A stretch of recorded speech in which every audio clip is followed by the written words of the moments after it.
I will take you with me. You might learn something. About soccer? Nah, mate. Not about soccer. And for fuck's sake, stop saying soccer.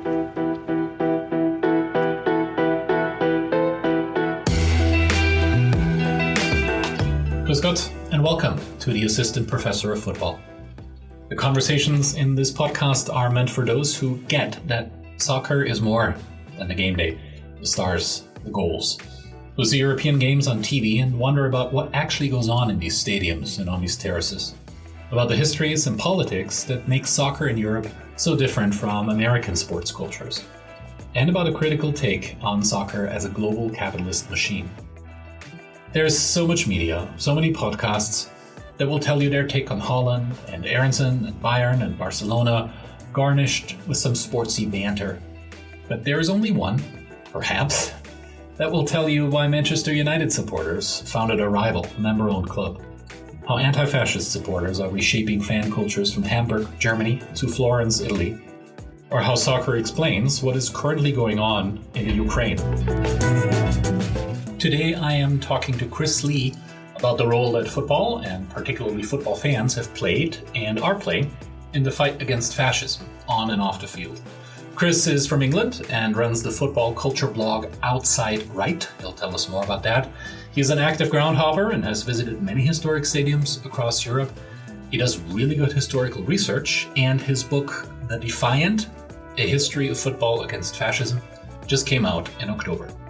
We spent half of our conversation on soccer's role in the rise of fascism in Europe in the 1930s, footballing resistance. And in the second half, we moved on to what anti-fascist soccer and supporter culture looks like today, its challenges, and what the regular consumer of soccer can do. And Chris even gave out a few travel tips as well. Since this is only the second episode, before we dive in, bear with me for a minute or so you have an idea who's talking to you and why. My name is Philip Gollner. I am an actual college professor at a liberal arts college in the Midwest. I teach mostly US history, but also the concepts, the ideas of doing history. I've written about European migrants to the US, about ethnicity, race, and religion, and I am not an American.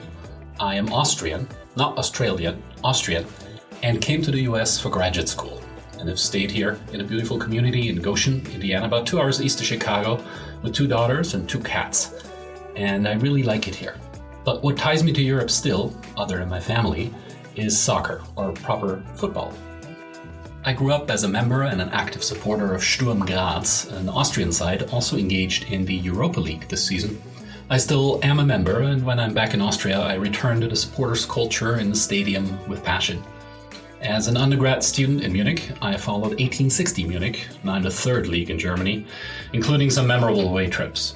And during the summer in London, in graduate school, I fell in love with West Ham United's old stadium, Upton Park, and then the club and its history itself, even though I tried hard to avoid the Premier League and its big money.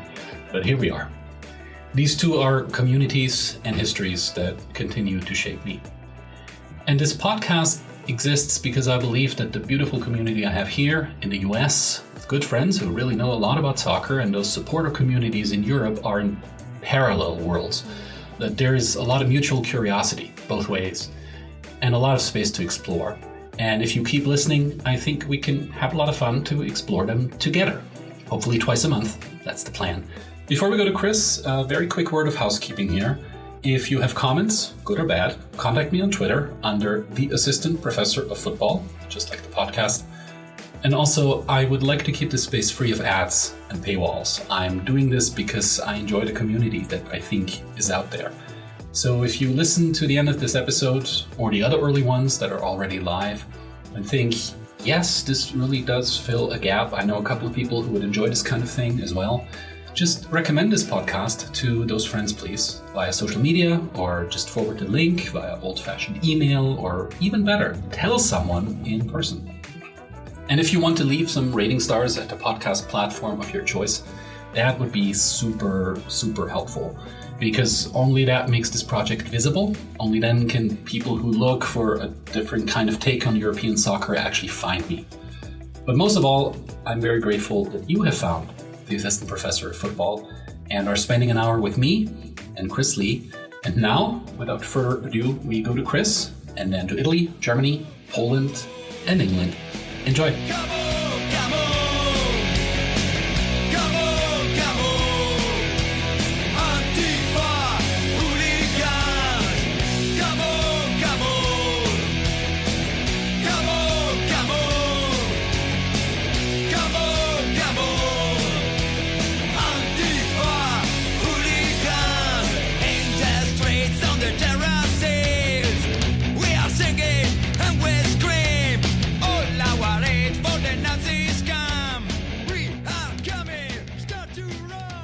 Chris, welcome to the Assistant Professor of Football, where you will be the visiting professor today.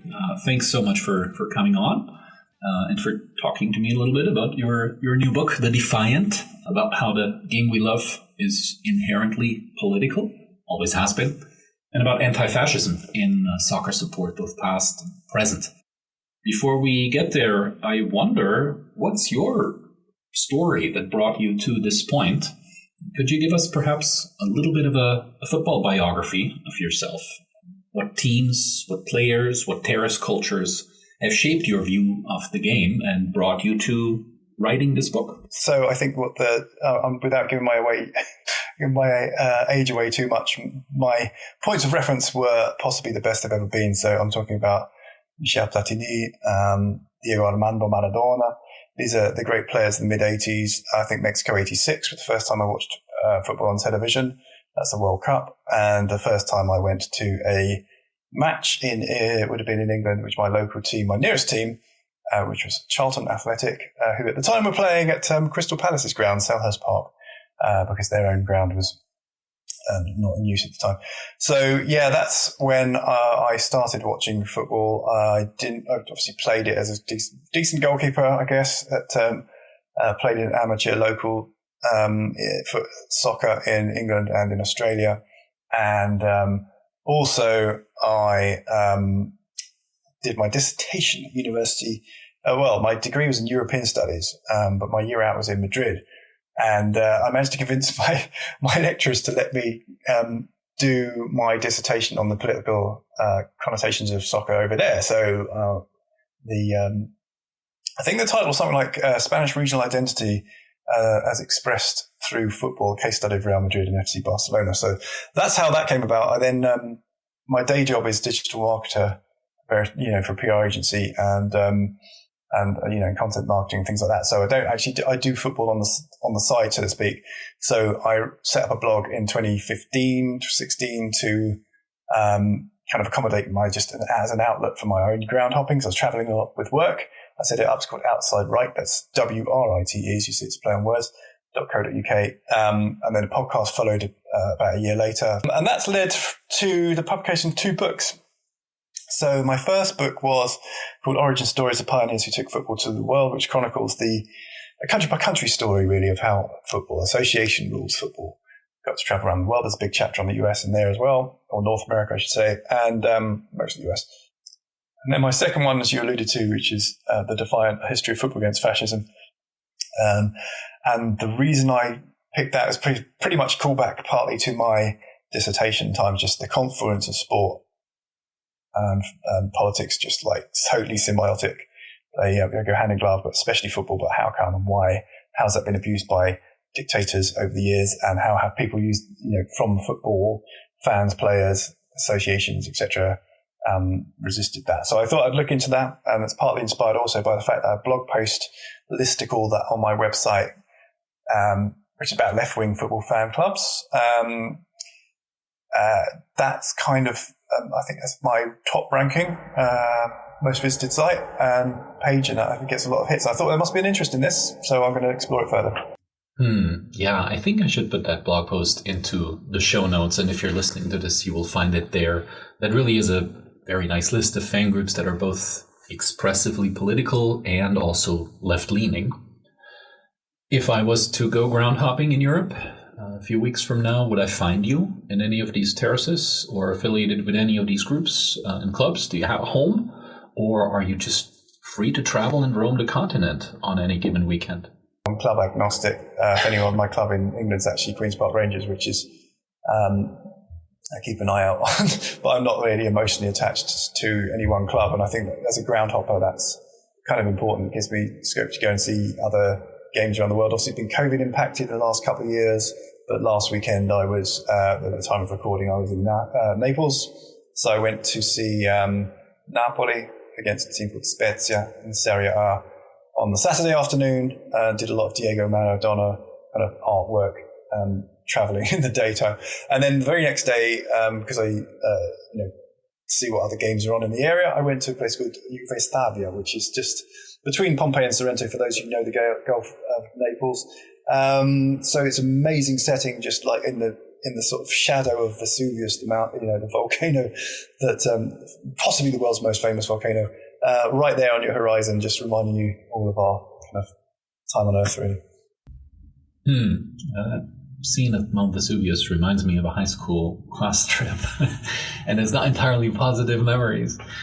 I would like to stay in Italy, if for no other reason than Italy's chapter 1 in your book, but also because we're doing this interview in October of 2022. It is just about to the day 100 years since Mussolini marched on Rome, since the fascist taking over of power in Italy and the transformation of that young nation state at the time, and because the lines are just so clearly drawn in Italy between the politicization of football as a tool of power and propaganda by the fascist state and the counter movement of a more explicitly anti-fascist football culture as well. I just don't know how to make the bridge as elegant as possible here.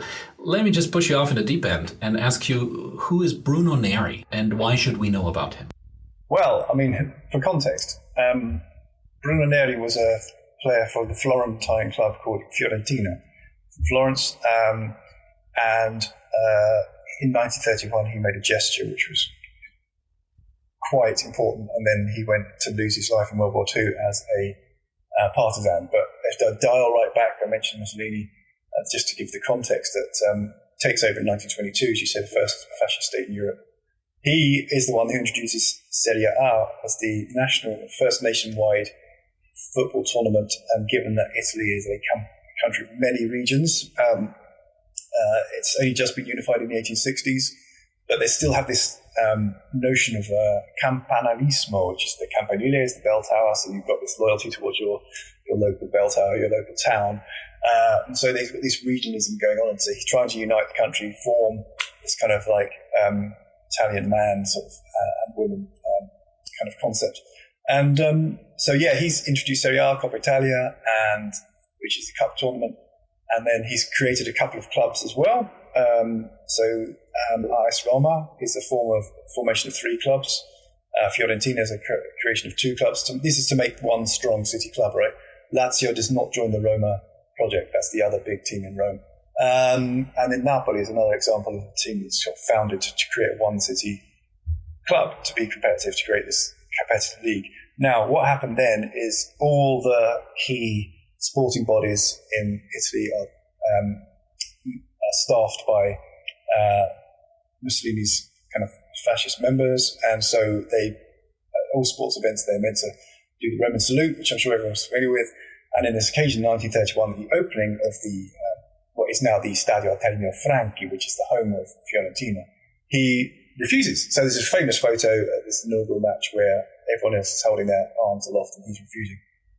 And saluting or not saluting is a big thing in the 1930s before World War II. So Neri does that. His career is kind of curtailed. He and alongside other players who refuse to kind of toe the party line by not giving the salute or being vocal about their distaste for fascism and Mussolini.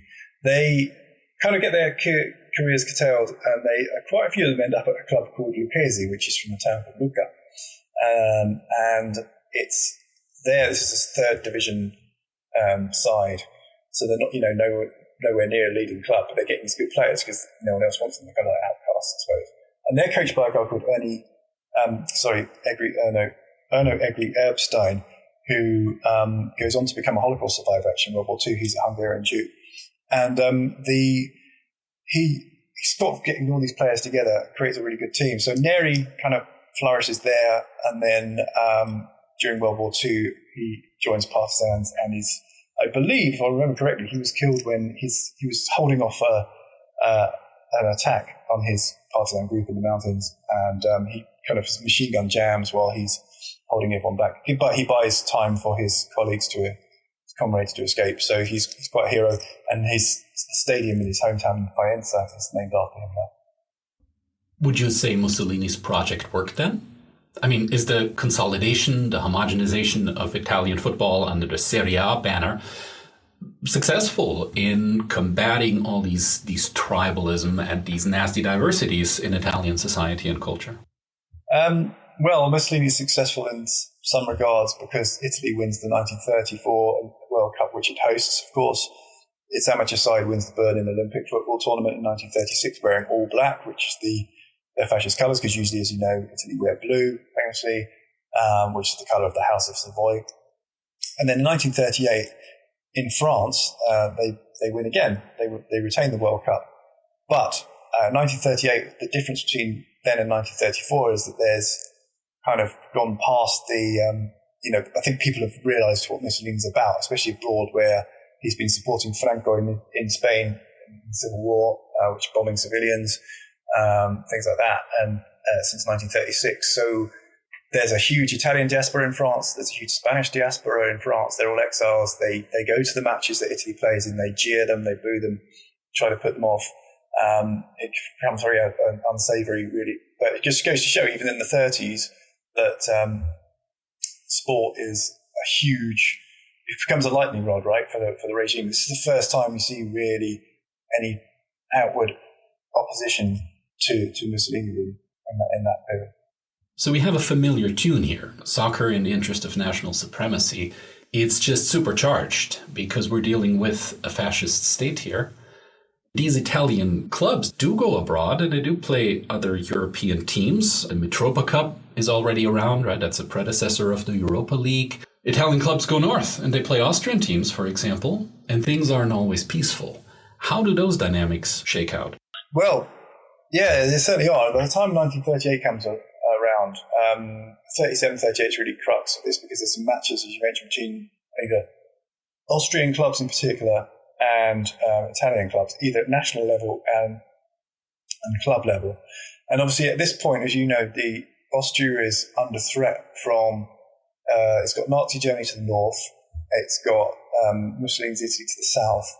It's obviously got domestic kind of fascists kicking up trouble.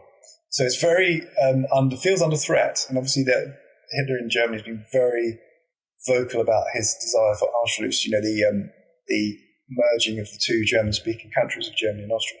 So they don't, it's obviously not feeling too great about the position they're in. And this plays out in the football pitch in many ways. When the Italian national team visits, it descends into a brawl on the pitch.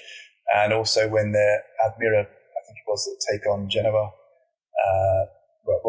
They're called Genoa now. They were called Genoa back then, before Mussolini changed their name to Genova, the Italian name for Genoa, which is an English club. So they have, it descends into farce, and then Mussolini hears about this in his first leg of this Mitropa Cup. There's all these protests about. And by the time they come to the second leg in Genoa, he says it's not happening, gives Admira 24 hours to leave the country. So, it's football again. Like I said, it's just it's kind of an obvious focal point. If you're against fascism and for fascists to come into play in your town, you've got a chance to go and berate them and make your feelings be heard. And that's replicated also in a friendly in Belgrade just before the outbreak of World War II as well, when Italy visit. This begs the question of how much of a challenge to the regime this is. Do national newspapers report? Do international newspapers report? What does the public for European soccer look like at that time? My sources were from British newspapers. So, again, this is international news reporting. In Italy, of course, state control the media. So you'd only hear what, Mussolini-backed press wants you to hear. So yeah, you're right. It's who would hear about it? I think it's pretty much going to be either localized or just a small snippet in international news.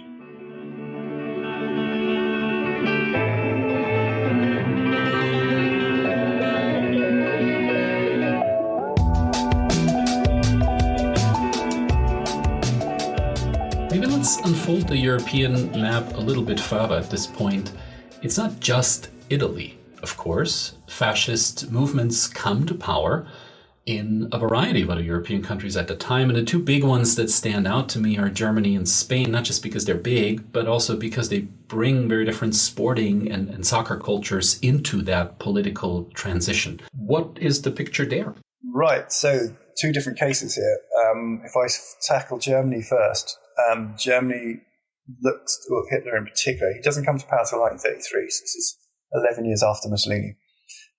He very much admires what Mussolini's done. He tries to replicate that in his sports, but nowhere near as successful in football, at least. Obviously, he has the Berlin Olympics, which was awarded to Germany before Hitler became Chancellor. So it was, whether he'd won it, we'll never know. But there isn't really much opposition there. I mean, immediately as soon as he comes in, Jewish people are banned from football pretty much straight away, and that leads a lot of leading talent to leave the country. And that's an issue, and that's something that impacts the game in Hungary and Austria as well later on. But there isn't much resistance within Germany itself. When they travel abroad, it's a different case. They come very controversial match with England in 1935 when they come to play England at a stadium called White Hart Lane, which is Tottenham Hotspur's ground. Now, the Wembley is usually the home for English football nowadays, but it wasn't then. So England's home matches were played at places like Highbury, which was Arsenal's old ground, and on this occasion, White Hart Lane was chosen. And the problem with White Hart Lane, from a match against Nazi Germany point of view, is that where Tottenham is in the doorstep of North London's Jewish community, which is very sizable at this point.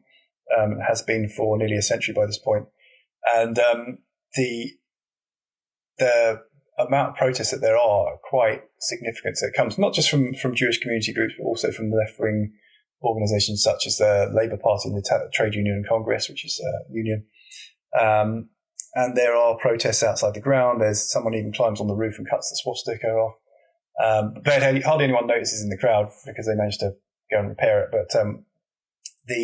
But there is, this match sort of just highlights, and you can see that in the reaction of politicians who, from a liberal democracy, just kind of can't understand that football and politics should mix. It's just a game of football, but obviously it's not to one side. It is, maybe for England they're not looking at it in political context, but for Germany it definitely was political. Massive propaganda value. There's kind of other incidents when when Germany play abroad. Spain's completely different. Spain comes a little bit later behind everyone else because in the 30s, 1931, the democratically elected Spanish Republic, Second Republic, comes in. And this is a shift to the left away from the traditional power bases for centuries have been like, the conservatives and the church and the military in Spain. Obviously, Spain's been in decline for 400 years now, 300 years.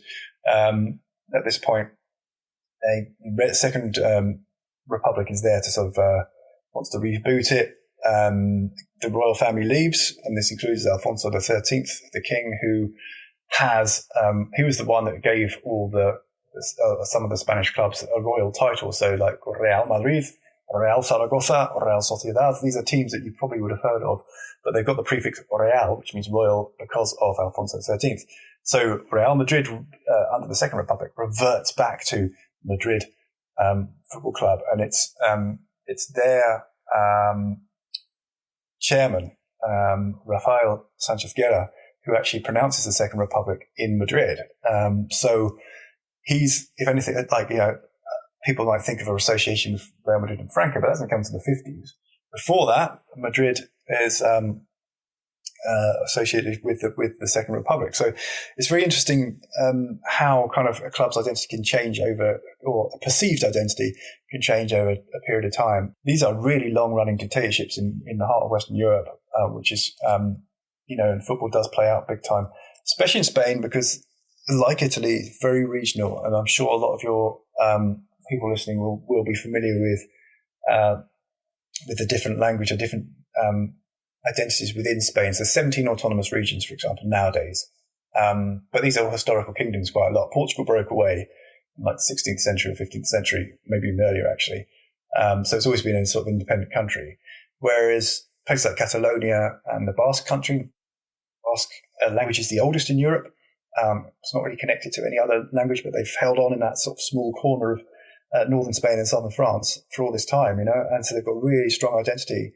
And they have during Franco's years, where these languages are suppressed, he's trying to create this national identity of it's just only speaking Spanish, etc., and Spain is above everyone. That's his sort of message. Whereas you find that in places like Athletic Club de Bilbao, which is the leading club in the Basque country, or Real Sociedad, which is the from San Sebastian, these people can go to the stadium because the police can't arrest tens of thousands of people. They can speak Basque to each other. They can sing Basque. Likewise, for FC Barcelona in Catalonia, they can speak Catalan and without fear of being kind of arrested. So it becomes like the football stadium becomes this place where they can sort of reassert their identity and need to keep it alive. It becomes a very significant part of their sort of culture during this period when they're being oppressed elsewhere. And what pockets of resistance should we mention in Germany? Clubs, players? I think I would look at Germany and say that under Nazi Germany, I wouldn't say there was much resistance at home.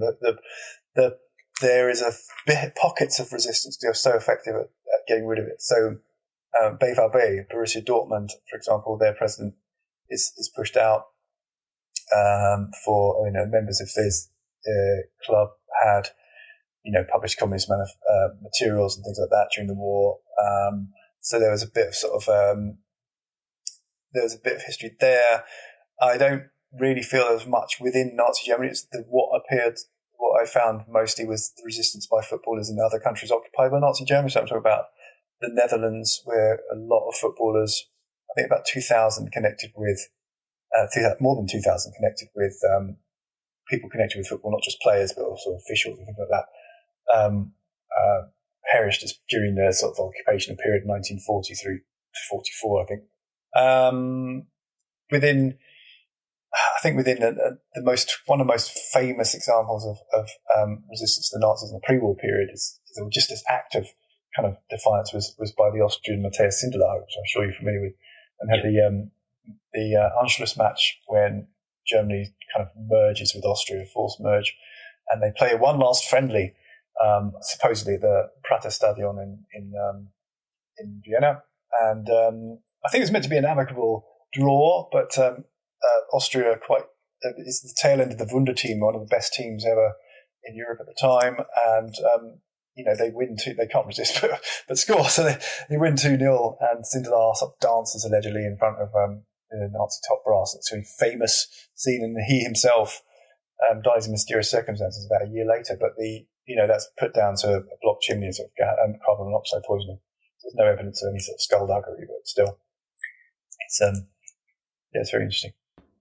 Yeah, Schindler's biography could be its own podcast in some ways, because it embodies some of the contradictions of the time as well. Not only is there that scene, he also later on comes to own and run a coffee house in Vienna that was Aryanized. So it used to belong to Jews, and he was a benefactor of the Aryanization of businesses in Vienna at the same time, right? So there's this mix between football as a space for symbols of resistance, and yet you have to make a living somehow. Yeah, so it's slight inconsistency, right? Yeah, of course. I mean, soccer is a mirror of society and of human existence. And as much as it may appear black and white on the pitch, one team wins and the other one loses, and as clear as biographies like that of Bruno Neri are, many aren't. And studying football as a mirror of society means to tolerate nuance and tolerate complexities and tolerate that your favorite club is not as pure as you would have wished and your favorite player is not as pure as you would have wished, right? Yeah, it's very, I mean, I would say this at the beginning of the book, it's like just take a nuanced approach to everything, really. Yeah. And you do that well, and you flag that early in the book, right? When you say that the terraces are big enough to accommodate, make space for various and sometimes contradictory viewpoints. But what they do reveal is something of a microcosm of society, right? Speaking of terraces, other countries in Europe, where else should we travel? What else should we know, you think? If we take a look at the Poland, which has almost a victim of geography, given where it was sandwiched between Germany and the Soviet Union, and gets taken over from both sides in World War II. Germany from the west in early September 1939, and then Soviets from the east slightly later that month. Capitulates. Obviously, you can't really fight against those two powers, and footballers are on the front line right from the start. It's a bit like with Ukraine, everyone just going out to the national crawling routes to defend their country. And then within Poland, of all the places under our Nazi occupation, Poland is the only place where football is banned. So it goes kind of underground. So you get leagues popping up in Krakow and in Warsaw, the capital, where they're going to sort of parks on the outskirts of the city, playing these football matches, and they've got spotters all around. And so if the police come looking to sort of, or the Nazis come looking to sort of arrest, to break them up, they can disperse fairly quickly. So you've got these successful leagues going on and they're quite, they've got medals minted and things like this. So they're quite, and they're names you'd recognize as well, like in Warsaw, the derby between Wisła and Cracovia, that is played at this park called Juvenia Park in Krakow during this period. So that rivalry continues. And likewise, I think in Ukraine, we have the most famous example of football against fascism possibly ever in Kyiv, which is the capital, as we all know, where it's occupied by, start again. So what happens is Hitler reneges on his agreement with Stalin and invades the Soviet Union, having kind of failed to break the deadlock with Britain and America. So, America hasn't joined this, but and then so he goes east and occupies Ukraine and pushes in towards Moscow, and he gets to the gates of Moscow effectively, and the outskirts anyway, and then before he's repelled. But during the time that Ukraine is occupied, the FC Start, which is a bakery, they form a league, within Kyiv, and it's not uncommon anywhere within occupied territories for Nazi occupiers to play locals at football. It happens everywhere. It happens in Greece. It happens in Italy. It happens also in Poland. But we see it in Ukraine most famously in this so-called death match, where FC Start, who are teams from players drawn from Dynamo and Lokomotiva Kyiv, play against various other sides, including a team called Flak Elf, which is the team of the Luftwaffe, the German Air Force. And they win. They're meant not to. And you see all these sort of rumours about intimidation and the referee and rough matches. And bear in mind, they're also starved as well. They work in, in sort of labour camps and stuff like this, or whatever it happens to be, working really hard. But they still win. And I've heard mixed reports saying, it was really bad, dispirited, ill-spirited match, but also you see a photo of everyone smiling as well, which is quite famous. So we don't know what the truth is there. And also after the match, several days after the match, one of the players is taken in by the Nazis for something not related to that match and dies, and 3 other members do as well. And so after the Soviet kind of recapture of Ukraine, this match becomes sort of mythologized almost as part of their post-war propaganda. And, everyone's died, everyone disappeared, but it's not the case. And it's kind of you have to sort of take it, just understand the match for what it was within the context of the war at the time. Yes, 4 players died from it, but it appears that they were not related to the match itself. They just happened to have been involved in that match, and they got, punished for other reasons. We didn't have to do much to get punished, to be fair, in those days. So it was, we may never know the truth about that, but there's some really good writing out there about it. Oh yeah, the myth around this one football game alone is probably interesting here, right? There's of course a statue to these 4 players in Kiev, and the message is very clear. These are 4 martyrs who also happen to be footballers, but who were killed because of that combination of football and political resistance, and they dared to win. And there is the Soviet movie that becomes really popular, and there's a whole narrative that comes out of that game, right? That is not necessarily connected to the reality of the game, but the fact that it exists, that's the really interesting part, right? Yeah. I think that's something people can relate to, because it's, like I said, it's almost like a metaphor for the country in many ways. It's like, this is the sacrifice we made, defending our territory, staying up for Ukraine, etc. So, yeah, it is a very, very significant match in many ways, and it led to it's inspiration behind, anyway, apparently the Escape to Victory film, the 1981 film, I'm sure a lot of people are familiar with. If you haven't, definitely go and have a look. Yes, indeed. Have a look. Grand piece of Soviet cinema. Also, somewhat selfishly, have a listen if you have the time and want to check out the episode on this podcast, the interview I did with Katarina Czerny of the University of Potsdam in Germany about the most recent last 2-3 decades of transformations in Ukrainian football and how that aligns with the political transformations of Eastern Europe as well.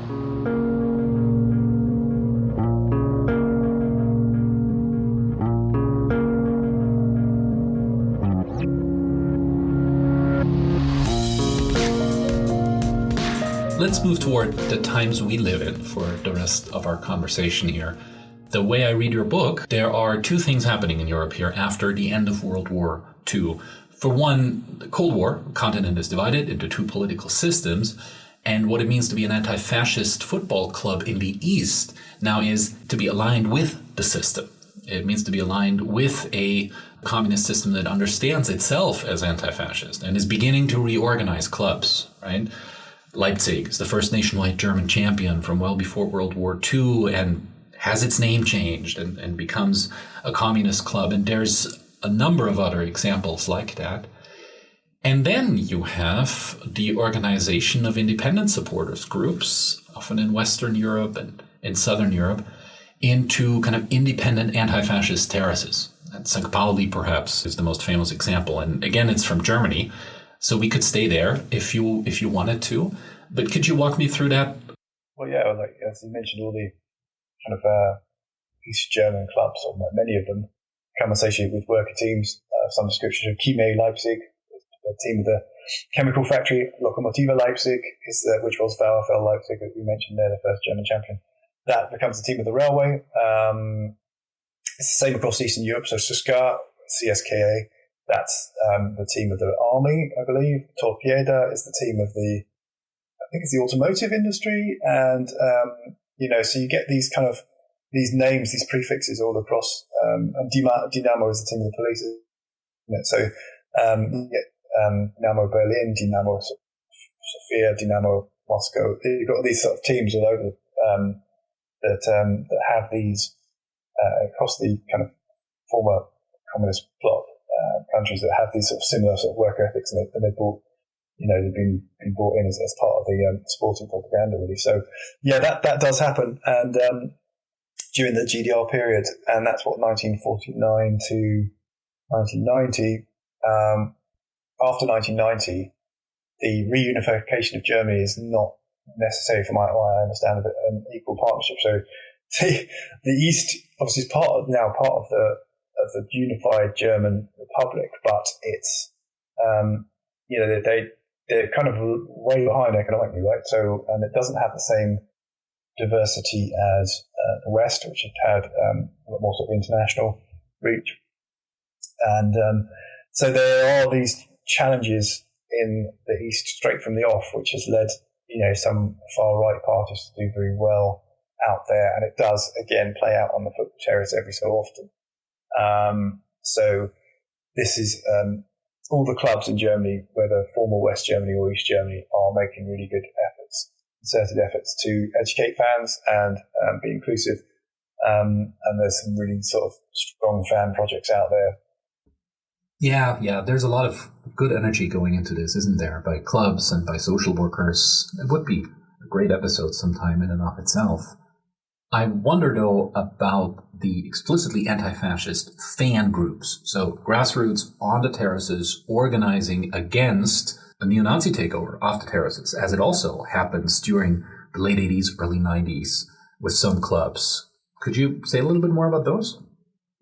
Well, I think the biggest example worldwide, possibly the very first example worldwide of any consciously anti-fascist fan movement, which takes place on the terrace and then becomes associated with the club itself, is FC St. Pauli of Hamburg, which obviously that's West Germany. But that's kind of in the 80s and becomes really picks up in the 90s. As you mentioned, that's in West Germany. But I think we have seen, in the unified the former DDR, former East Germany, there's clubs like Babelsberg, which was just outside Berlin. Used to be famous for its films thing, but their fans are very consciously left-wing. Likewise, Tennis Borussia, which was actually in West Berlin, so really was a Western club effectively, because West Berlin, just for those who weren't around at the time, was the one part of Berlin which was run by US, UK, and France, so Western countries. It's a bit of an island within the DDR, but so they consciously, and Chemie Leipzig as well, I believe, they have a consciously sort of left-wing fan base. But it is interesting because football again becomes the sort of theatre of politics, within struggles, the various struggles that are going on within a particular country can often play out in the terraces. Well, let me push you a little bit on St. Pauli then, because that's such an interesting example. The sticker with the Jolly Roger and St. Pauli written on it. I've seen that in so many bathrooms worldwide, and in so many pubs that are anywhere close to kind of a punk-oriented pub. I know some St. Pauli lads in Chicago is pretty close to me. They frequent the same pub as the West Ham fan group up there.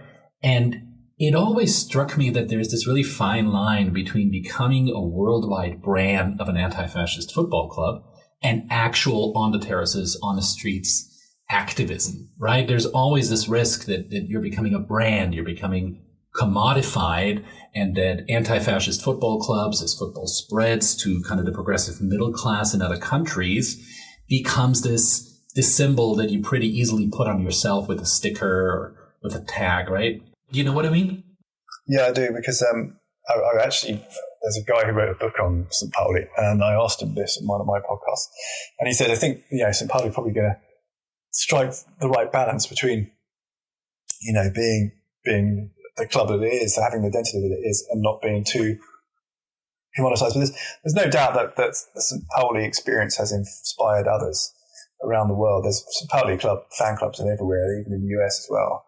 And it's more or less, people who love football and also have a political left-leaning stance probably associate with that. And when you associate with St. Pauli, you'll probably follow the fortunes of other leftist clubs in other countries. So, for example, Rayo Vallecano of southern Madrid, very famously since the 90s, have been quite sort of active in the same way as AS Livorno in Italy. Difference being that Livorno is the home of the formation of the Italian Communist Party back in early 20s. So it was it's always had that sort of left-leaning sort of history to draw upon. But they're famously anti-fascist or even communist, some of them. But that was very much against a lot of the I guess the mainstream of Italian ultra culture. And ultras, by the way, it's a word that you'll hear us talk about in the contemporary scene. And ultras are just super fans, aren't they? Really, so they're really hardcore fans of any clubs. particularly in Italy, particularly in Spain, particularly in Germany. That's where you'll get words like ultras from.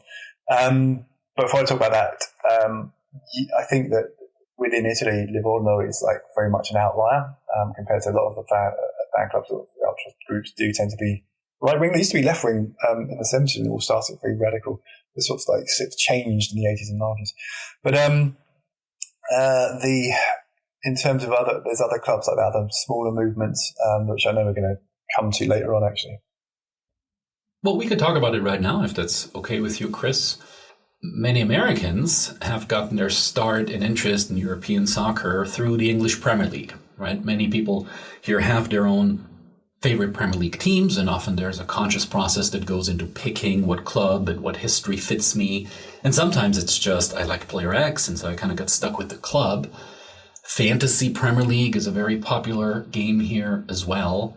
And so if you are listening to this right now, and that is kind of your initial world of European football, but you've been listening to everything that Chris said and are beginning to wonder, maybe there's more to this than the fan as a consumer, than the fan as somebody to be entertained.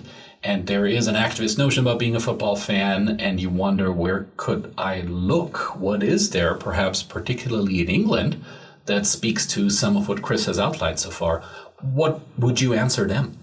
Well, I think if you see the Premier League, then, basically football in England is not political. The first thing, really, not really.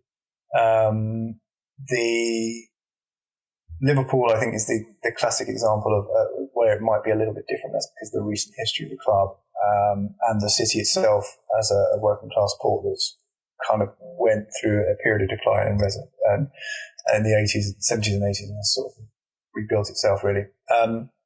But Liverpool aside, if I within the top, I think it's not.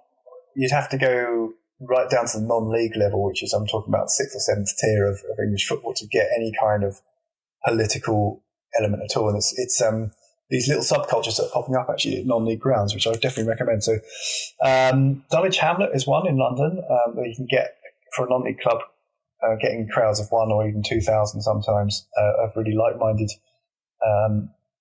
left-wing people, and they do a lot of good work in the community, and quite activist and vocal on various topics.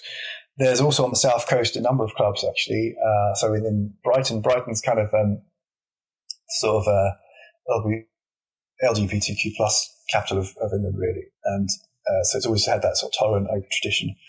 And in the east of Brighton, you would have heard of Brighton and Hove Albion, because they're at the time of recording 4th in the Premier League, which is like kind of unheard of. Yes. But further east, way down in the leagues, there's a team called Whitehawk, and I interview them in my book. It's very interesting. They're from they're similar to Dulwich, have started appealing to sort of local, I guess, more liberal people who are disaffected with top flight football, going along, having a good atmosphere. Swearing is banned. You'll never hear any swearing there. I couldn't quite believe we went 90 minutes without hearing a single swear word. And then, down the coast in Lewis, they were the first team in England to pay their women's team as much as the same as their men's. And in Eastbourne Town, which I'm sure many people have never even heard of, they have a team called, an ultra group called Peer Pressure, and they're just, they're just kind of, I think they just want to have some fun really on Saturday afternoon. They are overtly political on the left wing in a sort of but in a non-league way. So it's just a group of guys really. So it's a lot of fun. But in Clapton in East London, they take it a bit more seriously. That's they have an away shirt in the colours of the Second Spanish Republic, which is red, yellow, and purple. Famously, they played CE Jupiter of Barcelona, which is again a team that was closely associated with the left during the pre-Franco era.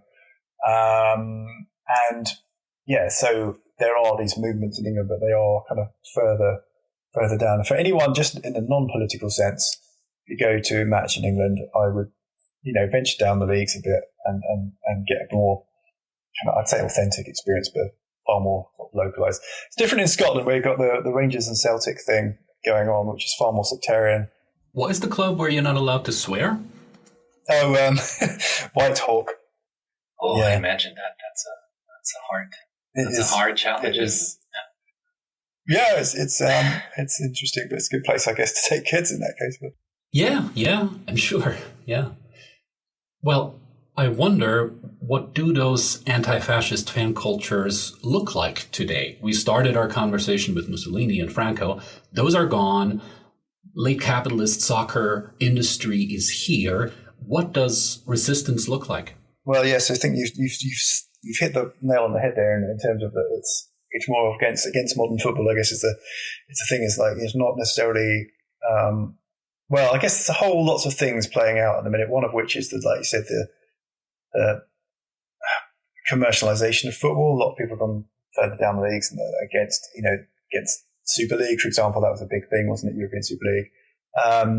But there's also at a micro level certain different types of activity. I take the example of Italy, for example. So in the north, in Milan, there's a team called Sant'Ambreus, and they are a team made up of migrants. So it was Italian founded, but they did it with a view to helping out migrants arriving from the Middle East and from Africa, and help them to assimilate into Italian society.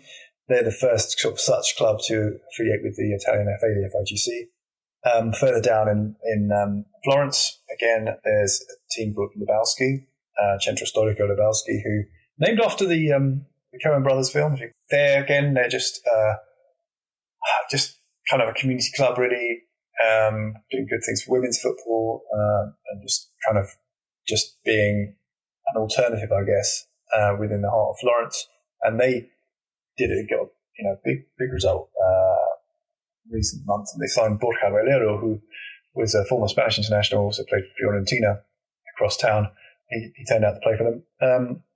And further south in Naples, Quarto being part of Naples, and then the grad they took from Stalingrad, the defense of Stalingrad, which was a big pivotal moment in World War II. They are formed by a group of guys who kind of just was disillusioned with modern football. They're just like, let's go and do our own thing. So again, it's kind of community based, I guess, definitely left leaning. There are other ones. Ménilmontant in France, 1871, they're called. Paris, Red Star in Paris as well. So you've got these alternatives to, choice for fans that don't want to go to PSG. Then you've got, like I said, I mentioned the English ones. In Spain, you've got Rayo, but you've also got this thing called Fútbol Popular, popular football in Spain, which is a movement, again, of smaller clubs, people disillusioned with top flight.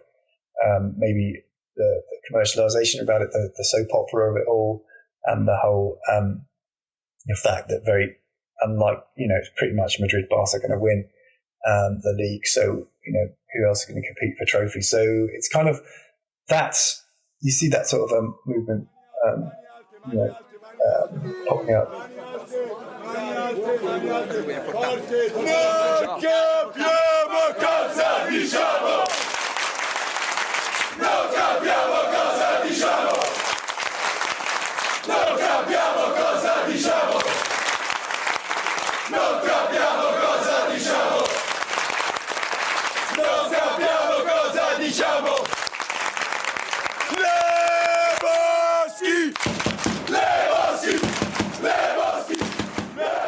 Chris, before we wrap up, could we flip the script here a little bit?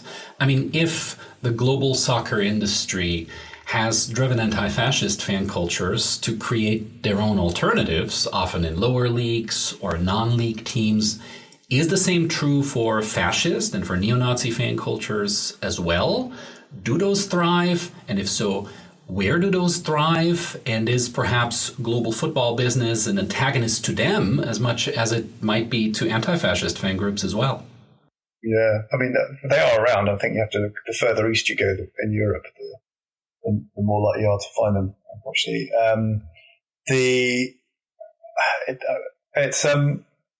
Yeah, I mean, as I mentioned earlier, you have to take a nuanced approach when you go and look at a club. If they have, say in Italy, you have a curva at one end of the ground, you might have ultra groups with different political persuasions even within that one curva. You're talking about tens of thousands of people in many cases. But there are right-wing groups very vocal in Italy and Germany, former Eastern Bloc, and there are laws against this the display of various symbols and against various songs and stuff. So the authorities are trying to sort of clamp down on these. So yeah, it is. It is. I think it's easier to police within the stadium. I think it's outside the stadium we really got to worry. I've seen some footage from Eastern Europe in recent days where lots of fans kind of making signs, which is rather disconcerting.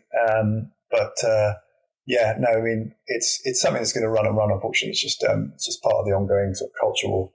At the moment, European countries are mostly stable democracies, so I don't think we're going to see a return to the sort of running battles of the 1930s anytime soon. I hope we won't ever see it. But I think the authorities have definitely got their work cut out in the next 5-10 years. Interesting. There's two little clusters here I would like to still ask you about at the end, and you can tell me if those are not worth focusing on. But I wonder, for one, you mentioned earlier Jewish football clubs and the disappearance of Jewish footballers. In my own home country, Hakoah Vienna is an example of a successful club that was gone and only recently revived.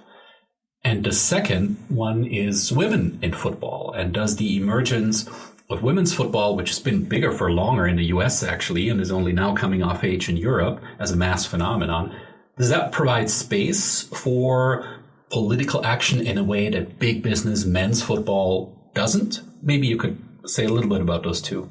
Yeah, definitely. I mean, if we go back to the Jewish football scene before the 30s was huge, especially in the 20s, like you said. Hakoah Wien with Bela Gutmann, who was a big superstar, played in America as well, inspired the formation of teams in America. I think the visiting Jewish sides. Bela Gutmann went on to coach Benfica in Portugal and win 2 European Cups. He broke the hegemony of Real Madrid winning the first 5 European Cups. So he's a really important figure. But he, again, survives, like Epstein, and with Epstein, actually, survived the Holocaust in Budapest. And it's a big scene that a lot of the clubs, including, say, DFC Prague, which was a founder member of it's from Prague, because of the cultural crossover between Germany and Czech Republic, Bohemia as it was way back in the day. They played in the German league. They lost to VfL Leipzig in the first edition of the German Championship in the 1890s, but was it 1901? I can't remember, very early on anyway. And they folded, but they've since been reformed in recent years. So there is a sort of, I guess, like sort of comeback. Hopefully we can, it'd be nice to see some other clubs be kind of resurrected. But there was a big scene, and it's a real shame that a lot of that sort of rich culture had gone. A lot of big clubs in the Central European belt can trace themselves back to sort of Jewish roots. So, for example, MTK Budapest was a Jewish founded club, MTK, and at the time, 1932, when it won its first championship, Bayern München had a Jewish president and a Jewish coach. Won its first championship, and obviously they were champions when Hitler ascended to power, and then they had to leave. So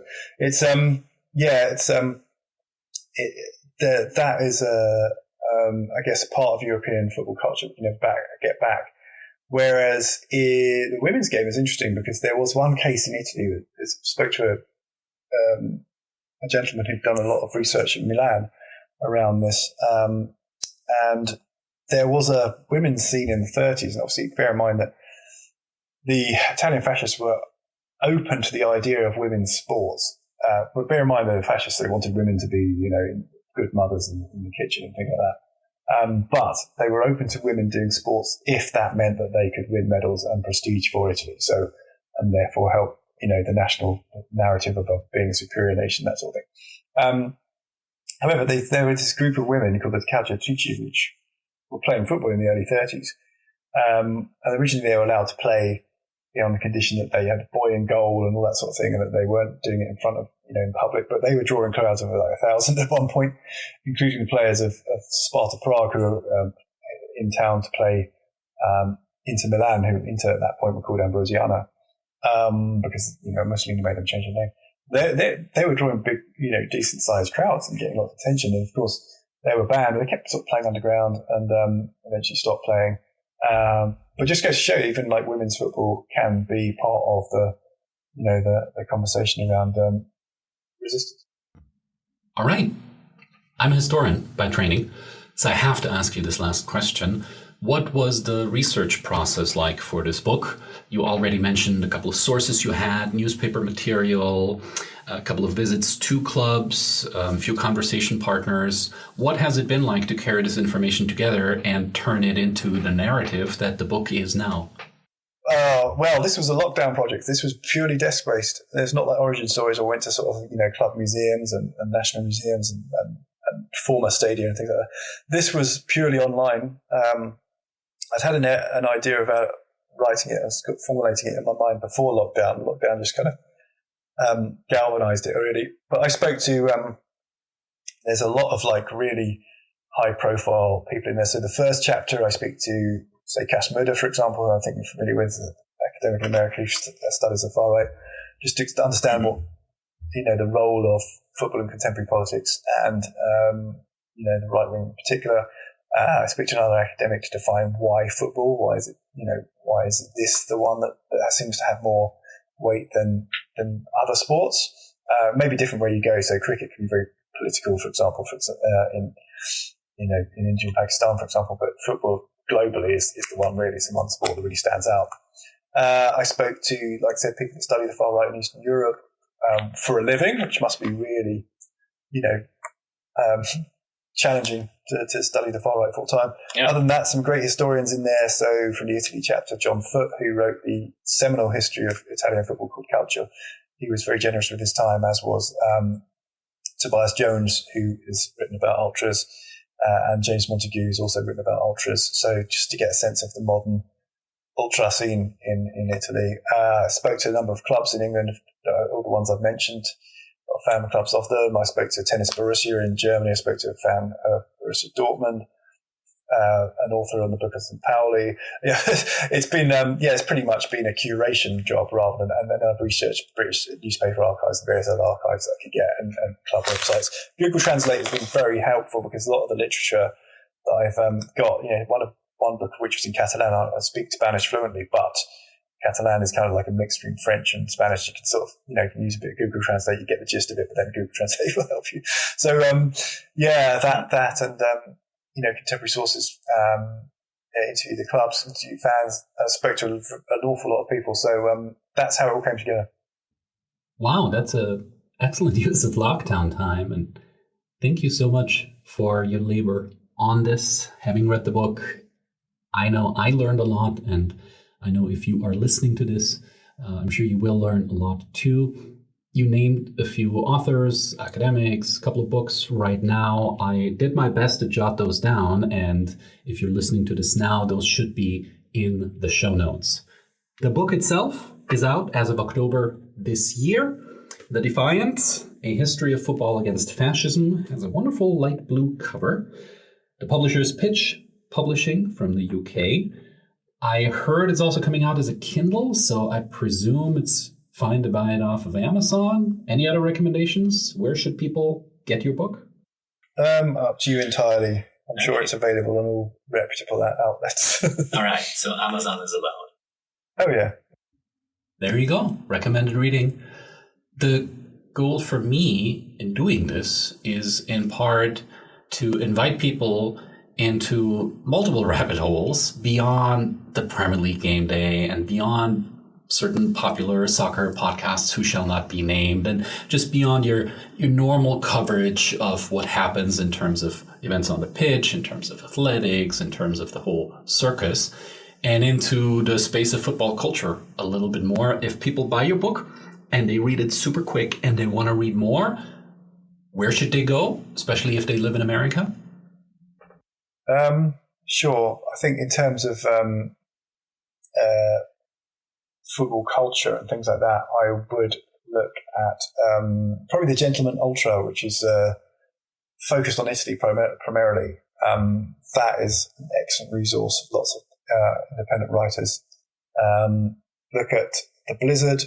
Look at When Saturday Comes. These are sort of English language websites. And I mean, these are sort of go-to places for really kind of high-level writing on the sport that don't necessarily just talk about the Premier League. I would say to recommend anyone, by the way, talk about the Premier League. And I understand the power of commercialism, but I would like to anyone from the US who comes to England to perhaps explore the lower divisions, as I mentioned before. Going to London, definitely try somewhere like Millwall or Queen's Park Rangers. Definitely try Fulham. I know they're top flight now, but they sort of yo-yo team. That's one of the most scenic grounds you'll ever come across, Fulham. Yes. But, these groups are, one, they're cheaper, two, they're easier to get tickets for, and three, the atmosphere is better than it is at, say, the Emirates. Yeah, I'll whisper it quietly as a West Ham fan, but the stadium in Millwall, indeed is worth a visit. Just don't wear claret and blue, or don't wear your team's colors, period. This isn't American football where you can just show up as a tourist and have a grand old time and make a joke about rivalries.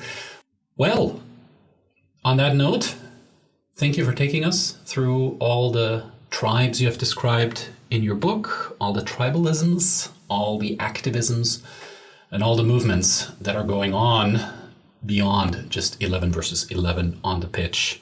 Thank you for your time with us, Chris, and hope to hear from you again. Thanks for people found that useful. You can connect with me on social media at Outside Right on Instagram, Facebook, and I'm most active on Twitter. And my website is Outside Right, that's WRITE.co.uk. And the podcast is on all the usual places. So, go have a listen. Very good. I was going to ask you for all of this, but you got it down. We look forward to more of your voice and to more of your writing on the terraces in Europe and around the world. Thanks a lot, Chris. Thank you very much, and